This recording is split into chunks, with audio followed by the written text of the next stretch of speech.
आज हम लोग वॉइस के बारे में चर्चा करने जा रहे हैं। यह वॉइस का क्या महत्व है, वॉइस क्यों पढ़ते हैं। आप लोग इसके बारे में सोच रहे होंगे कि सिर्फ 10+2 में ही वॉइस की आवश्यकता है। ऐसी बात नहीं है। वॉइस की आवश्यकता 10+2 में भी है और इसके बाद SSC जितने भी कॉम्पिटिटिव एग्ज़ाम्स हैं सभी में। और इसीलिए मैं वॉइस के बारे में डिस्कस करने जा रहा हूँ। यह चैप्टर बहुत विद्यार्थी ऐसे होते हैं जो समझ नहीं पाते। इसके लिए 3 चीज़ की ज़रूरत होती है। फर्स्ट नंबर में स्ट्रक्चर की ज़रूरत होती है। स्ट्रक्चर का मतलब बनावट होता है। और सेकेंड नंबर में केस की ज़रूरत होती है। यह 2 चीज़ अगर आपके पास है, स्ट्रक्चर में टेंस के अतिरिक्त आप अदर स्ट्रक्चर जो है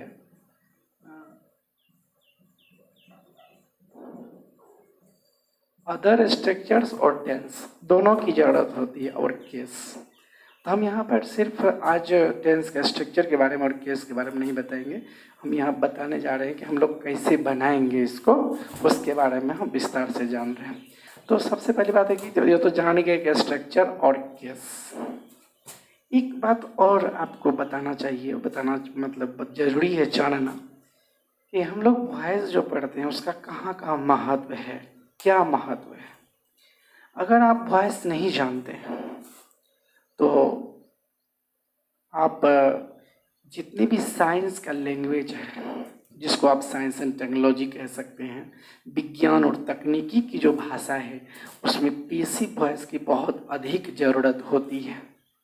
और इसके बाद किसी भी लैंग्वेज को, किसी भी सेंटेंस को अगर आप पोलाइट बनाना चाहते हैं तो उसके लिए भी वॉइस की ज़रूरत होती है। और तीसरी बात ये है कि आप लोग पहले पढ़े होंगे कि सब्जेक्ट के बिना वाक्य का निर्माण नहीं कर सकते हैं। उसी तरह से आज एक चीज़ और नया जानिए, वो क्या है कि आप सब्जेक्ट के बिना भी वाक्य का निर्माण कर सकते हैं। तो कैसे करेंगे, कैसे नहीं करेंगे। तो आप लोग जानते होंगे कि जैसे कि वे लोग क्रिकेट खेलते हैं तो दे प्ले क्रिकेट, विदाउट नहीं है। लेकिन हम कहीं जा रहे हैं और हम उन लोगों को छिपाना चाहते हैं। उन लोग यहाँ पर मतलब ये तो मेरा सब्जेक्ट है और यह मेरा ऑब्जेक्ट है। अगर हम सब्जेक्ट को छिपाना चाहते हैं, सिर्फ हम ऑब्जेक्ट की प्रधानता को दिखाना चाहते हैं, तो यहाँ पर हम सिर्फ ऑब्जेक्ट को ले सकते हैं। Cricket is played by them. बहुत स्टूडेंट के मन में ये क्वेश्चन उठता होगा कि हम ऐसा क्यों लिख सकते हैं, हम वैसा क्यों लिख सकते हैं। देखिए, इसमें सब्जेक्ट की प्रधानता है और इसमें ऑब्जेक्ट की प्रधानता। तो आप कहिएगा सब्जेक्ट की प्रधानता, ऑब्जेक्ट की प्रधानता का मतलब क्या होता है। तो इसका मतलब है कि इसमें सब्जेक्ट को शुरुआत में रखा गया, बिगिनिंग में रखा गया है, और यहाँ पर जो है ऑब्जेक्ट को इन द बिगिनिंग मतलब शुरुआत में रखा गया है। अब एक क्वेश्चन आप लोगों के मन में आता होगा कि हम ऐसा क्यों लिखेंगे।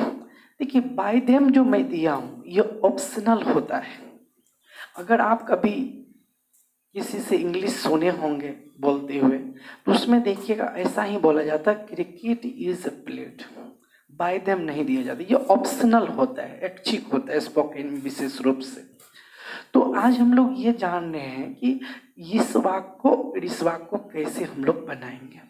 तो इसमें हम आप लोग को सब स्ट्रक्चर के माध्यम से हम आपको बताएंगे कैसे बनाना है।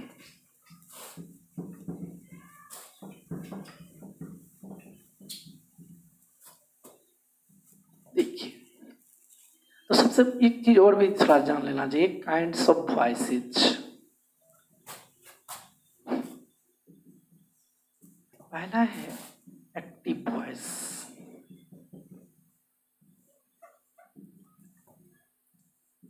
और सेकंड में है पैसिव वॉइस।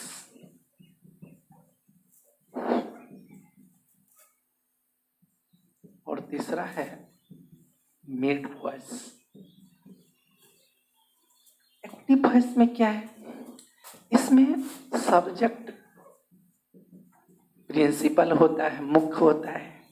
इसमें जैसे कह सकते हैं यहाँ पर सब्जेक्ट की प्रधानता होती है, सब्जेक्ट मुख्य होता है, इसमें ऑब्जेक्ट मुख्य होता है। और ये जो मिड वॉइस देख रहे हैं, इस मिड वॉइस में क्या है कि फॉर्म जो होता है वो एक्टिव में होता है, एक्टिव वॉइस में, और मीनिंग जो होता है वो पैसिव में होता है। हम इसके बारे में भी आपको बताएंगे कैसे पैसिव में होता है, कैसे एक्टिव में होता है। तो पहले आप इसको जान लीजिए। और अब एक्टिव के बारे में हम उदाहरण यहाँ पर एग्जाम्पल दे रहे हैं। एक एक्टिव के बारे में देख लीजिए, जैसे कि रोहन सिंग्स ए सॉन्ग। आप लोग जो फर्स्ट स्ट्रक्चर पढ़े होंगे तो वो एक्टिव में ही पढ़े होंगे। इसमें सब्जेक्ट की प्रधानता है। हम इसी को वाक्य बना रहे हैं दूसरे शब्द में, a song is sung by Rohan. इसमें क्या है कि ऑब्जेक्ट की प्रधानता है, इसमें ऑब्जेक्ट मुख्य है और इसमें सब्जेक्ट मुख्य है। यह बात आप लोग जान लीजिए। इसके बाद हम आपको ये बताएंगे मिड वॉइस के बारे में।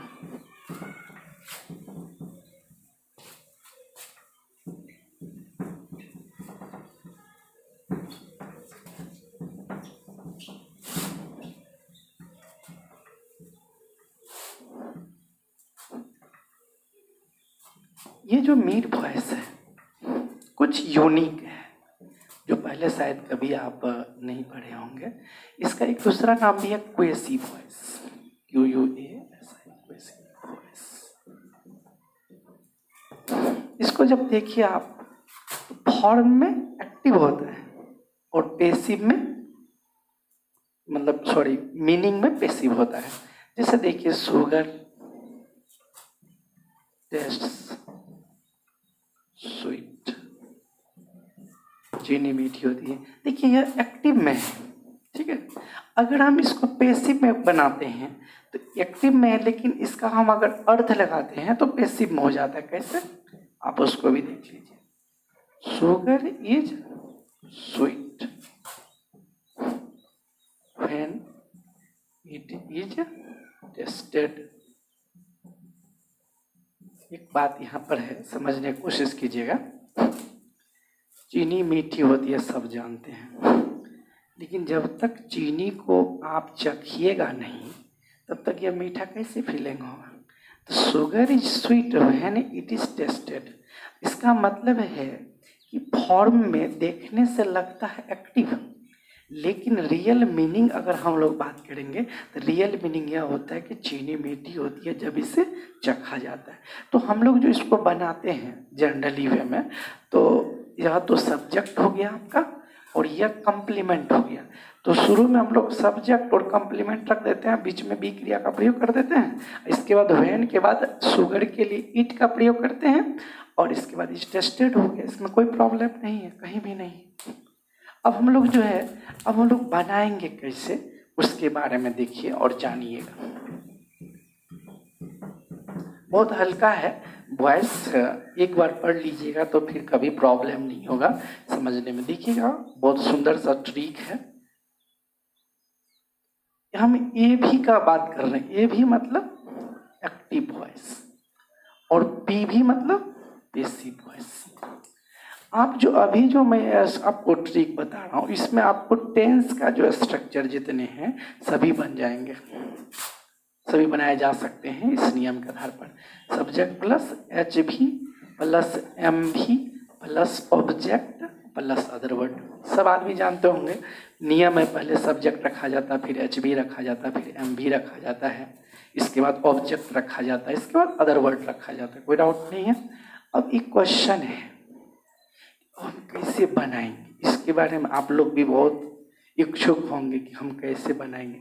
नियम है, सब्जेक्ट को ऑब्जेक्ट बनाना पड़ता है, कोई डाउट नहीं है, और ऑब्जेक्ट को सब्जेक्ट बनाना पड़ता है। देखिए यह तो सब दिन से आप लोग नियम भी पढ़े होंगे।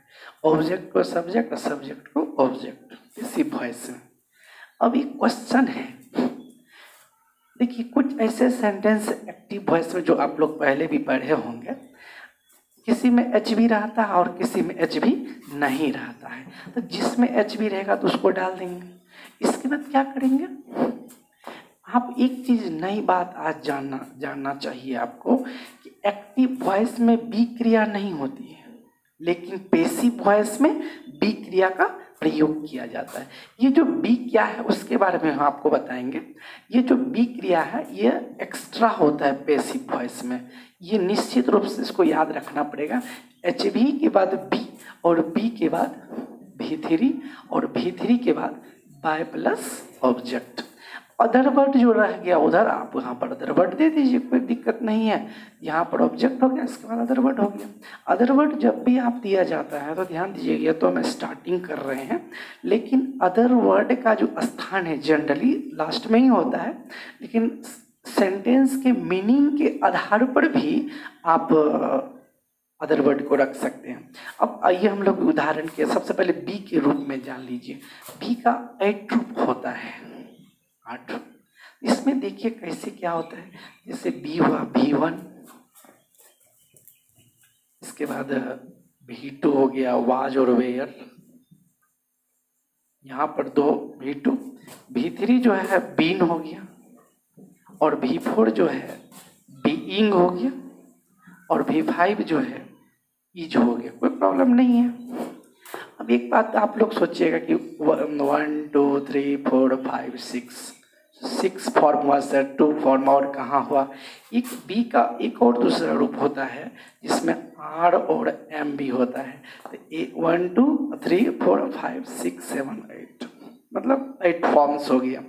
इतना चीज आपको पहले जानना होगा। पहले आप बी क्रिया के फॉर्म को लिख लीजिए, इस लिखने के बाद हम आपको बता रहे हैं। तो बी क्रिया लिख लिए होंगे। अब देखिए, अब हम एग्जाम्पल देते हैं कैसे क्या करना है, कैसे बनाना है, बहुत हल्का है।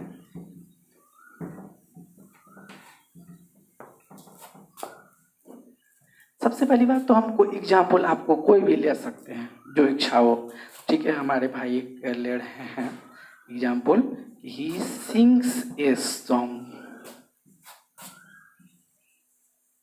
ठीक है। अब इसको समझिएगा। तो सबसे पहली बात है क्या कि आप यह ऑब्जेक्ट क्लियर कर लीजिए और यह सब्जेक्ट, ठीक है। तो ऑब्जेक्ट को आप ले आइए, सब्जेक्ट बना दीजिए ए सॉन्ग, ठीक है, कोई प्रॉब्लम नहीं है। यह सिंपल प्रेजेंट टेंस में आपको पता है। आपको अगर पता नहीं भी है तो स्ट्रक्चर पढ़िएगा, तो वहाँ पर हम आपको बताएंगे कि ये सिंपल प्रेजेंट टेंस में है। सिंपल प्रेजेंट टेंस में हेल्पिंग वर्ब नहीं होता, आप जानते हैं। तो यहाँ पर हम आपको बोले हैं कि हेल्पिंग वर्ब रहेगा तो यहाँ भी दे देंगे, लेकिन यहाँ तो हेल्पिंग वर्ब नहीं है। अगर हेल्पिंग वर्ब नहीं है तो यहाँ तो हेल्पिंग वर्ब नहीं देंगे, हमको तो बी क्रिया देना होगा। तो बी क्रिया कैसे देंगे थोड़ा सा समझिएगा कि हम एक्टिव वॉइस का मेन वर्ब देखेंगे किस रूप में है। जिस रूप में मेरा एक्टिव वॉइस है उसी रूप में हम बी का रूप देंगे।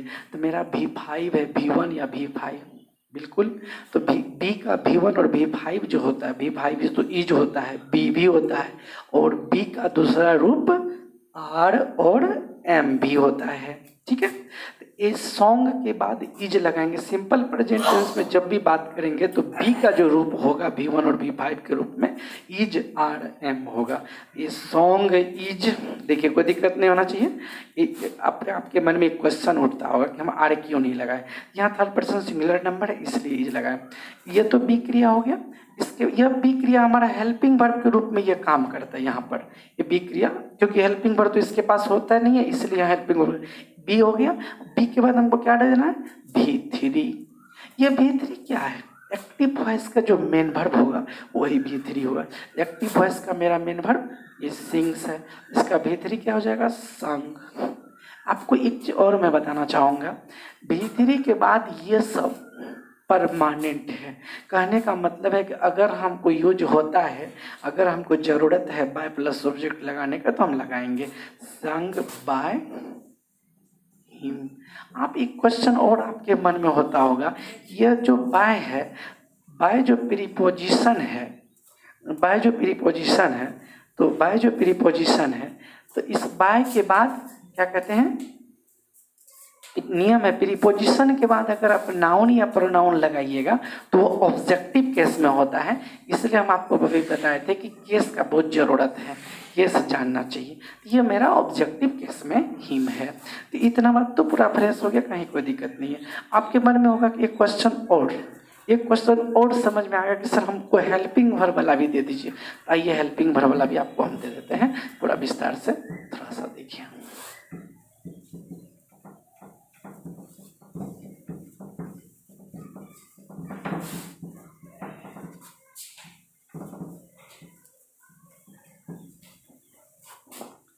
देखिए यहाँ पर Rohan is writing a letter.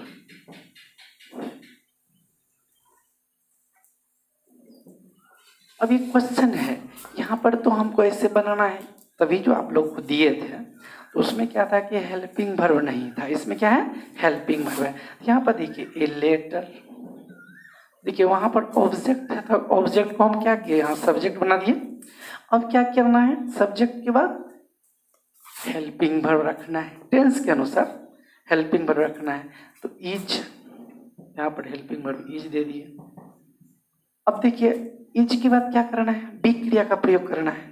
B क्रिया का प्रयोग कैसे करेंगे, तो हम आप लोग को बताए हैं पहले भी कि मेरा मेन वर्ब जिस रूप में रहेगा उसी रूप में हम बी क्रिया का प्रयोग करेंगे।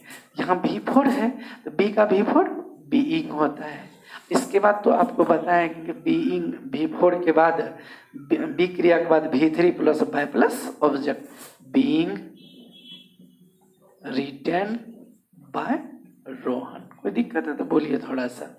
चलिए, तो अगर आपको कहीं भी प्रॉब्लम होगा थोड़ा सा भी, तो आप फिर से पूछ लीजिएगा या कमेंट बॉक्स में डाल दीजिएगा। जहाँ भी जो तरह का दिक्कत होगा ऐसे भी आप फ़ोन करके पूछ सकते हैं, क्योंकि पुराने विद्यार्थी सब जो हमारे हैं, जो हमको जानते हैं, तो आसानी से कर सकते हैं। आइए अब हम लोग चलते हैं सिंपल प्रेजेंट टेंस।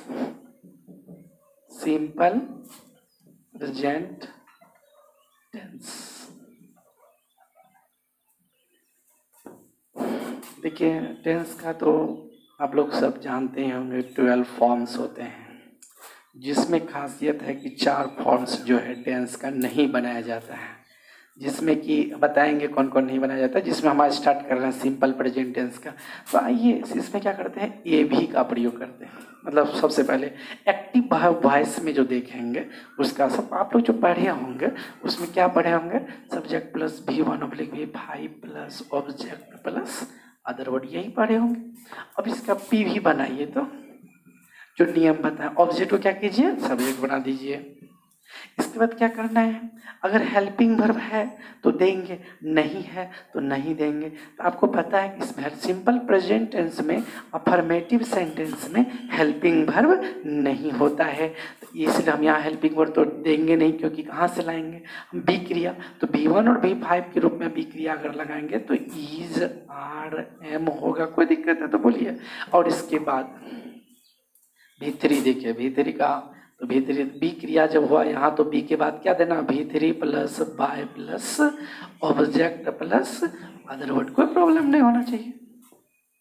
अब इस एग्जाम्पल देखिए, he reads a book.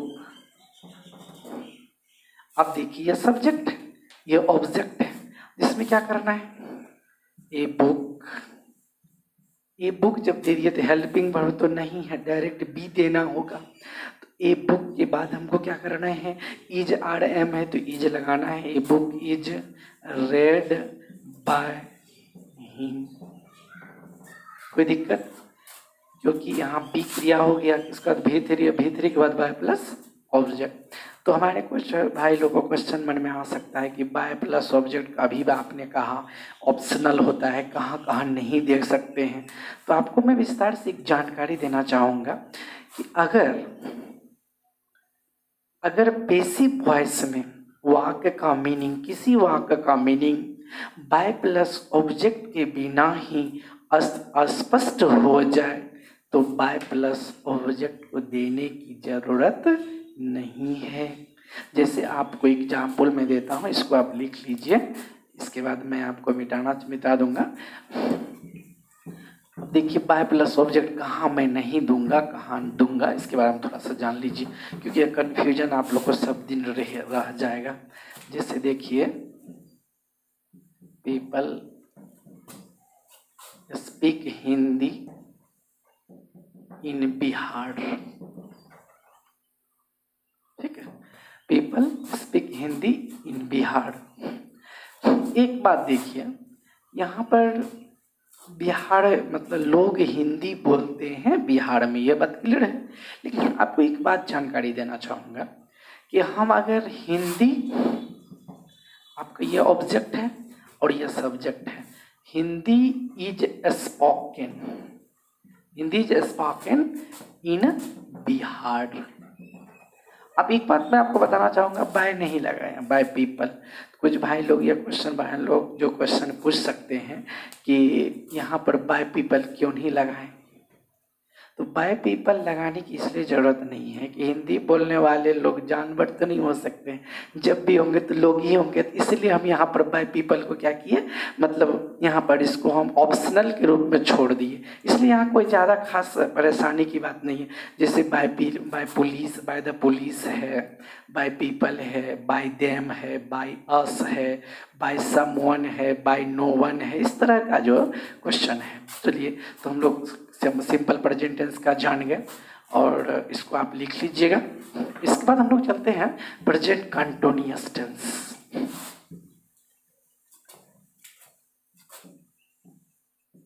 Present continuous tense, एक बात मैं आपको जानकारी देना चाहूँगा कि यह जो स्ट्रक्चर है ए भी वाला, ये तो आप लोग पहले भी पढ़े हैं, subject plus is are am plus V four plus object plus other word, कोई प्रॉब्लम नहीं है। आइए अब इसका पे भी बनाना है, तो आप लोग को मैं बताएंगे कि क्या करना है, ऑब्जेक्ट को सब्जेक्ट बनाना है, सब्जेक्ट को ऑब्जेक्ट बनाना है, कोई दिक्कत नहीं है, सब्जेक्ट बना दिए। अगर हेल्पिंग वर्ब रहेगा, इसमें हेल्पिंग वर्ब रहेगा तो हेल्पिंग वर्ब दे देंगे, इजार में इसका अपना हेल्पिंग वर्ब, कोई दिक्कत नहीं है। ये जो भी फोर देख रहे हैं यह मेन वर्ब है, तो लेकिन ये एच बी दे दिए। एच बी के बाद अब हम लोग को क्या करना है, बी क्रिया का प्रयोग करना है।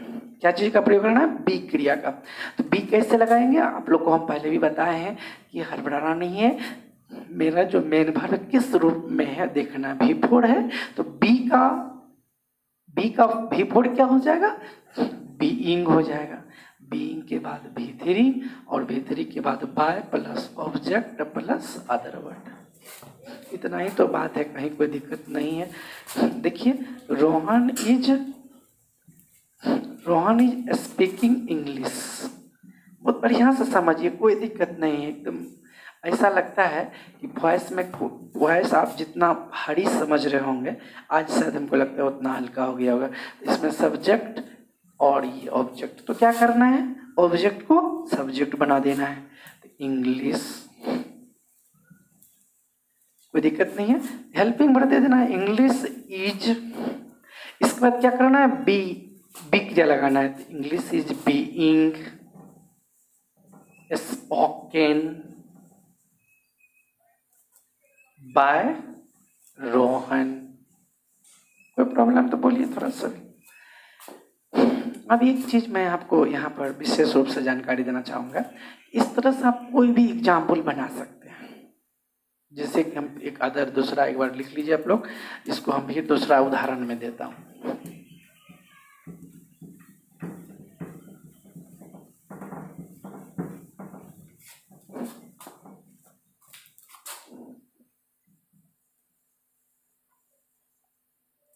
Madan is helping me.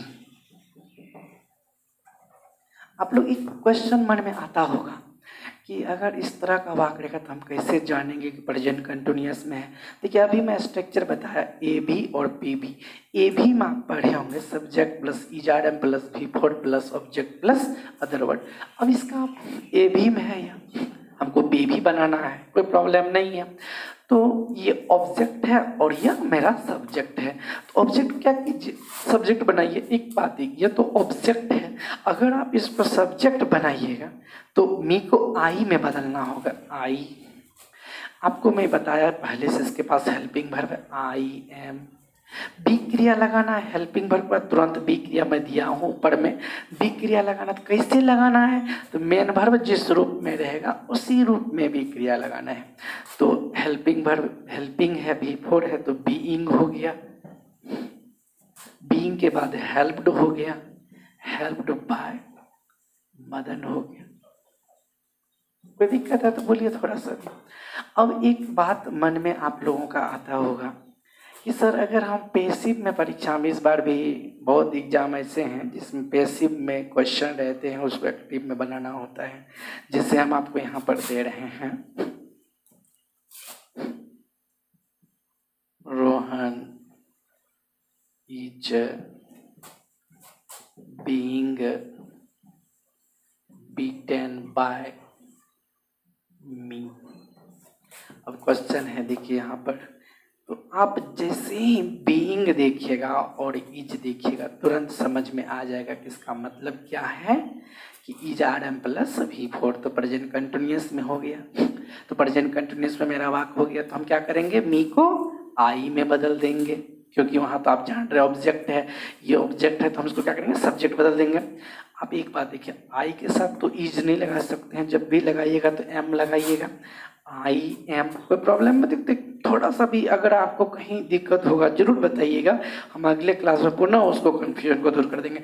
I am, I am. अब देखिए B10 तो V3 है, आप तो जानते हैं कि पैसिव वॉइस में B प्लस V3 क्लियर होता है। तो यहाँ पर हमको बीटिंग लिखना होगा, क्योंकि beating, I am beating Rohan. थोड़ा सा भी अगर लगता है कि दिक्कत है तो बोलिए, आई एम बीटिंग रोहन। अब देखिए पैसिव में वाक्य है और हमको एक्टिव में कहा बनाने के लिए, तो हम बना दिए, कोई प्रॉब्लम नहीं है। जैसा जरूरत जैसा पड़ेगा हम वैसा कर देंगे, कहीं कोई दिक्कत नहीं है। अब आइए हम लोग और चर्चा करते हैं।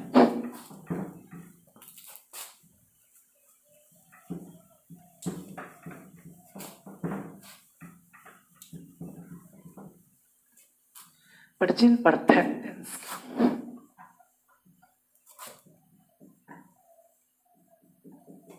प्रेजेंट परफेक्ट टेंस के बारे में जो हम लोग चर्चा करेंगे प्रेजेंट परफेक्ट टेंस में, तो उसमें देखिए ए भी का मतलब एक्टिव वॉइस, जिसमें देखिए सब्जेक्ट प्लस है जो लिखे have plus V3 plus object plus other word, ये पहले से भी पढ़े हैं। अब इसका PV बनाइए। PV कैसे बनाइएगा, ऑब्जेक्ट को क्या कीजिए, सब्जेक्ट बना दीजिए। आपके पास ये HV है, इस HV को यहाँ भी रख दीजिए, कोई दिक्कत है तो बोलिए थोड़ा सा भी।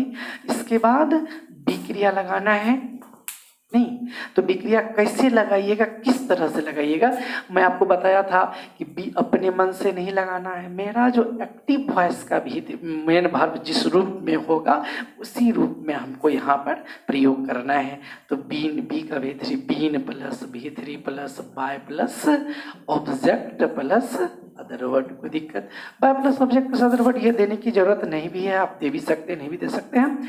लेकिन आइए यहाँ पर अब एग्जाम्पल देखते हैं। Ram has done this work. आइए अब देखिए, ये तो सब्जेक्ट हो गया और ये क्या हो गया, ऑब्जेक्ट हो गया। सब्जेक्ट को क्या करना है, ऑब्जेक्ट बनाना, ऑब्जेक्ट सब्जेक्ट। तो this work has been done by Ram, बोलिए कोई दिक्कत। अब एक और बड़ा क्वेश्चन आता है, इसका भी कोई छोटा सा ट्रिक है जो समझ सकते हैं। एक एग्जाम्पल और ले लीजिए, 2 एग्जाम्पल लेगा तो आपके मन में कोई कंफ्यूजन, और इस पर बनाने के लिए कल या परसों अगले क्लास में हम आपको देंगे, टेस्ट लेंगे कि आप बना सकते हैं कि नहीं। देखिए दूसरा, देखिए he has written a letter. अब देखिए ये letter has been, a letter has been written by him. Him आप क्यों दिए ऐसा? क्योंकि आप तो जानते हैं प्रीपोजिशन के बाद क्या होता है, ऑब्जेक्टिव केस होता है, इसलिए हम यहाँ पर ही की जगह हिम दिए। तो ये तो समझ में आ गया होगा, कहीं कोई दिक्कत नहीं है। हम आपको ट्रिक बताते हैं, कैसा ट्रिक, किस तरह का ट्रिक, उसके बारे में भी।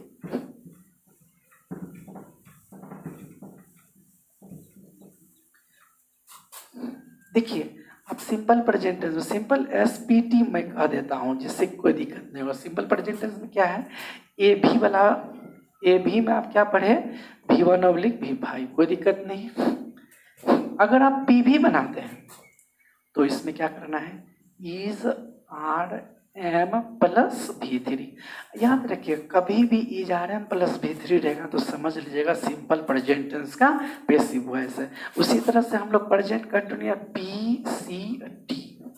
PCT में अगर बात करें ए भी का तो ए भी का मतलब जैसे कि आप स्ट्रक्चर पढ़े हम सिर्फ वर्ब फॉर्म ले रहे हैं, वर्ब फॉर्म, सिर्फ वर्ब फॉर्म हम ले रहे हैं। जैसे कि is are am plus V4, कोई डाउट नहीं है। अगर आप पी भी लेते हैं तो पी भी लेते हैं, देखिए इज आर एम, ये तो हेल्पिंग वर्ब है, इसमें बी क्रिया ऐड करना पड़ता है, बीइंग प्लस V3। कोई डाउट है तो बोलिएगा। प्रेजेंट कंटिन्यूअस हो गया और present perfect tense. Present perfect tense, present perfect tense में यदि हम कहते हैं तो ए भी में क्या सब होता है, देखिए तो हैज हैव प्लस V3, कोई डाउट। अब पी भी अगर लेते हैं has have plus been plus V3, कोई डाउट है? देखिए बहुत अच्छा ट्रिक है, हैज हैव प्लस V3 दे दिए और इसके बाद क्या किए, has have plus been plus V3 दे दिए। अब एक बात आप लोगों के मन में आता होगा, ये सुंदर ट्रिक है, आपको कुछ याद करने की जरूरत नहीं है, सिर्फ इतना याद रखने की जरूरत है कि V1/V5 is are am plus V3 is are am plus V4। अगर हम मेन वर्ब V4 होगा तो बीइंग होगा बी के रूप में। अगर हैज हैव प्लस V3 है तो आप एक बात देखिए, हैज हैव के बाद तो V3 लगाए, तो हैज हैव के बाद हमको बीन के रूप में, बी के रूप में बीन लगाए, कोई दिक्कत नहीं है। तो ये चीज़ हम आपको विस्तार से बताया अभी, और आगे हम आपको और कुछ जानकारी देना चाह रहे हैं कि अगला क्लास में हम आपको विस्तार से बताएंगे।